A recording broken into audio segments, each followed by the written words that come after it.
the Nonprofit Podcast, powered by Donorbox.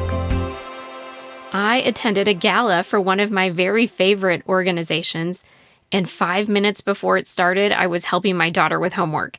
And that was okay, because the next thing you know, we were sitting next to each other on the couch in our socks, taking part in a fundraising event 5 states away. Instead of an airline flight to New York City and money spent on a gown, I was able to give a little bit more this year too. Welcome to the Nonprofit Podcast. I'm Cara, fundraising coach at Donorbox. We're here each week with practical actions you can use today to take your nonprofit to the next level tomorrow. Coming out of the pandemic, nonprofit leaders, founders, and fundraisers slowly realized that there are some advantages to virtual events, and I really think virtual events are here to stay. As we move deeper into 2023, these virtual events are supplementing in-person events, not replacing them, and they're giving an extra fundraising and awareness boost that maybe wasn't there before. Joining me today is Jena Lynch, nonprofit advocate here at Donorbox, and today's episode is going to be a little different. We've compiled some of our most frequently asked questions about virtual events, and we've got a whole stack of note cards with those questions on them. So we're going to pull a few cards and do our best to talk through some ways to navigate virtual events in 2023. Jena, welcome as always. Thank you. It's great to be here. I'm glad we're still seeing virtual events as a part of an overall fundraising strategy for so many organizations. I really feel virtual events let you reach an even bigger audience and engage even more with supporters, like you said, without the limitations of physical space and location. I do too. I actually just had an email in my inbox this morning inviting me to a gala in Chicago. It was a great invitation to a May gala with some VIP event honorees, and everyone will be in their best garden chic attire. In-person tickets are $300, but right under the buy tickets button, there was a little message that said, unable to join in person. It was a little note, and it said that I can purchase a virtual event ticket and watch the program from home for only $50. And I really love that organizations can now invite friends and colleagues from out of state like this organization, or actually invite people from all over the world to take part. And this is really great when your biggest supporters aren't necessarily nearby. Like I just shared, I love that we could help our children with their homework, and then 5 minutes later, switch on the laptop for a virtual fundraiser. And so that's why I think that they're really engaging and important right now. So, Jena, let's tackle the first question. Are you ready? Yep, let's do it. Okay, let's take a look at these. Okay. All right, first question. How do I know when it's a good time for my nonprofit to start incorporating virtual fundraising into our fundraising mix? Even though in-person events are back, should we still consider virtual fundraising as long-term strategy? What do you think, Jena? Okay, good one. Well, virtual fundraising events are great, I think, regardless of the stage your organization is in.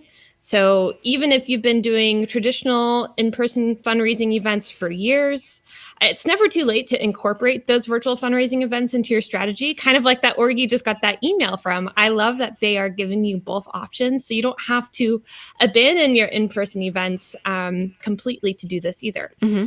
Yeah. But even if you're a newer organization, virtual events are a really, really great way to ease into event planning. It's, it's a different type of lift, so it's a little less intimidating, I think. And I've spoken with many organizations over the past couple of years here at Donorbox that have seen great success with virtual events and have worked with orgs in the past, and I've really seen the same for them as well. And even though physical events are definitely back, we're definitely through that weird time, I believe that a combination of those online and in-person events, it's really the future for a lot of organizations. And one big advantage of virtual events is that they tend to be more cost effective. Again, this is great for any organization. What org doesn't want to be more cost effective in their efforts, right? So for example, an in-person event that raises $50,000 may require a large venue, all those food and drink costs, transportation costs, lots of staff and volunteer time, and a number of things that just add to that budget. But with virtual events, you don't need as large of a venue, or maybe even no venue at all. There are no food and drink costs beyond your staff, right? Setup and breakdown time is very minimal. And again, they're just a different type of lift. Virtual events also have a wider reach, like you said, because people can participate from anywhere in the world. So cool. And this means that you can potentially reach more supporters and donors than with that traditional in-person event. So again, it's a really great way to reach new donors or reach your donors who are further away and raise more money more cost effectively.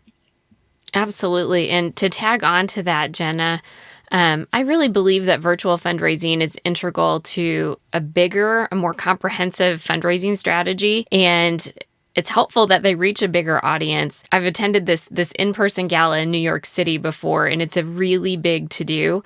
It was a really big investment on the part of the organization, and overhead was really expensive.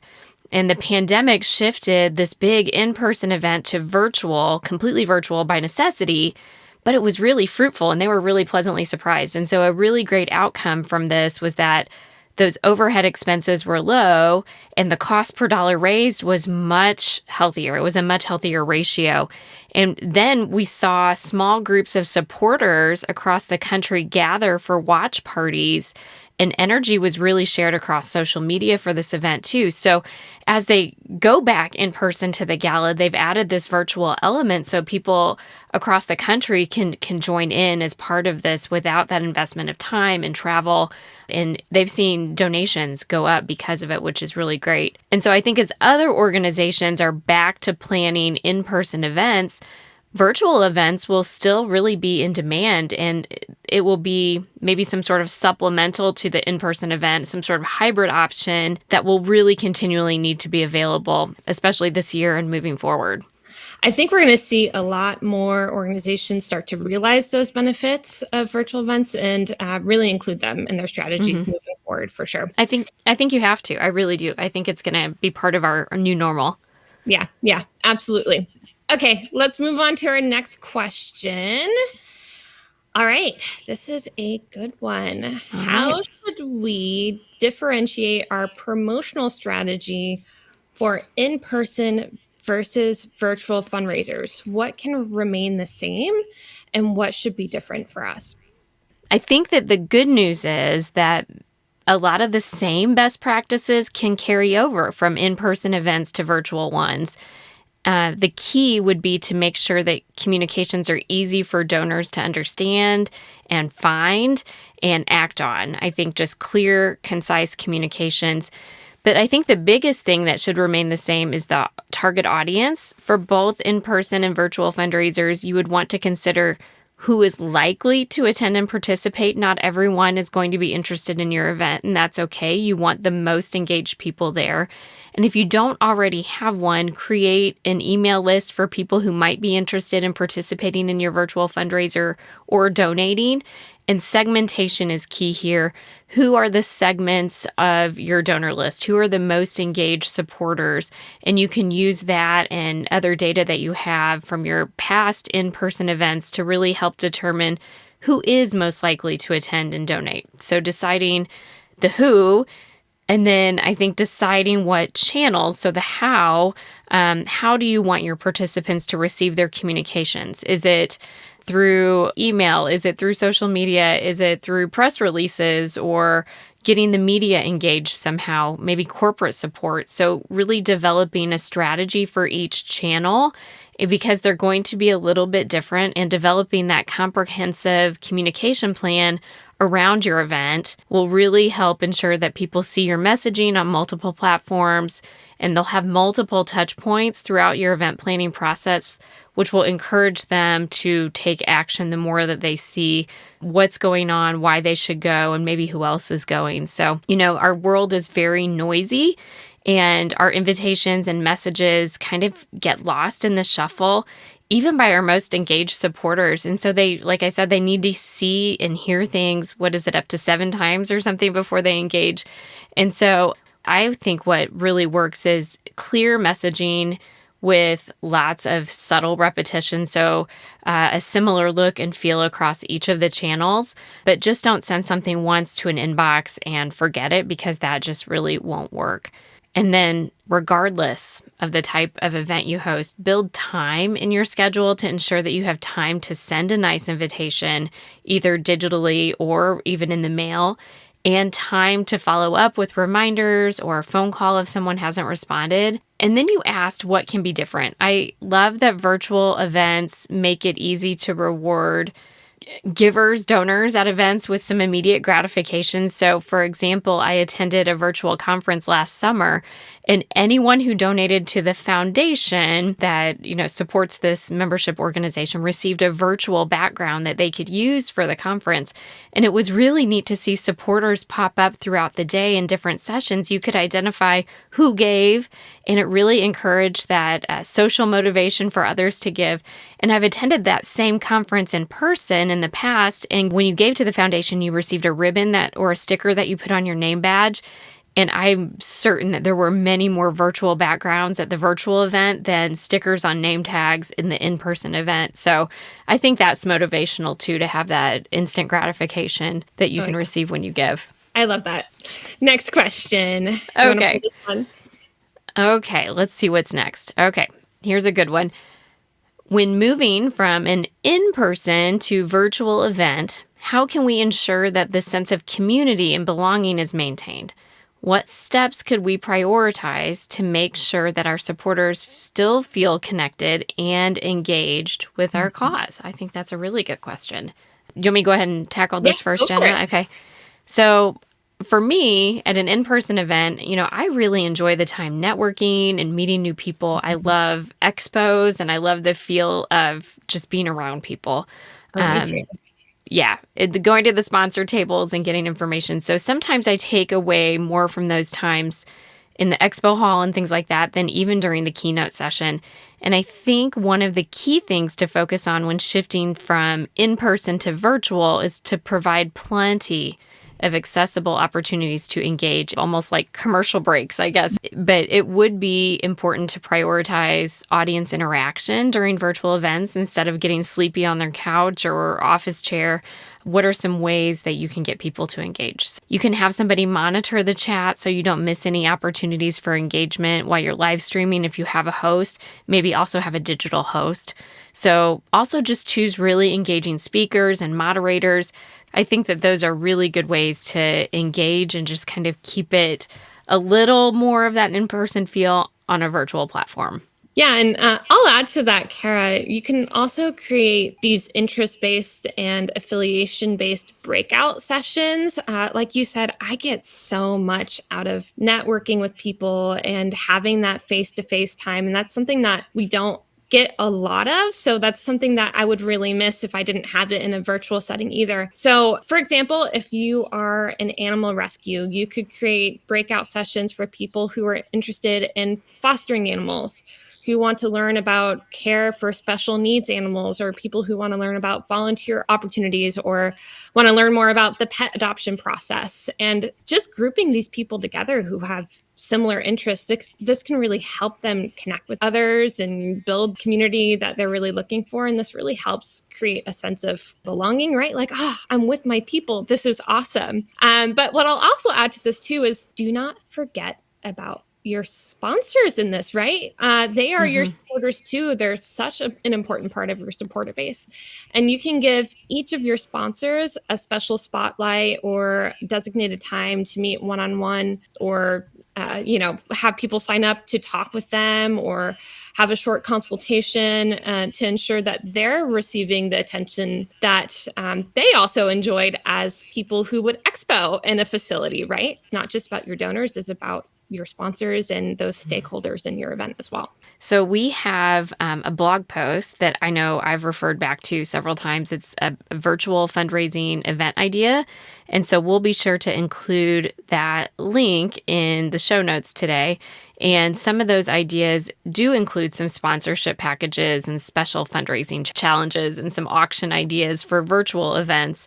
as far as adapting the in-person experience to virtual. And so I think that that's a great resource. All right, we have a couple more great questions. And I think we're going to have to break this podcast into 2 episodes just for time's sake. I think we have time. Do you want to tackle one more question?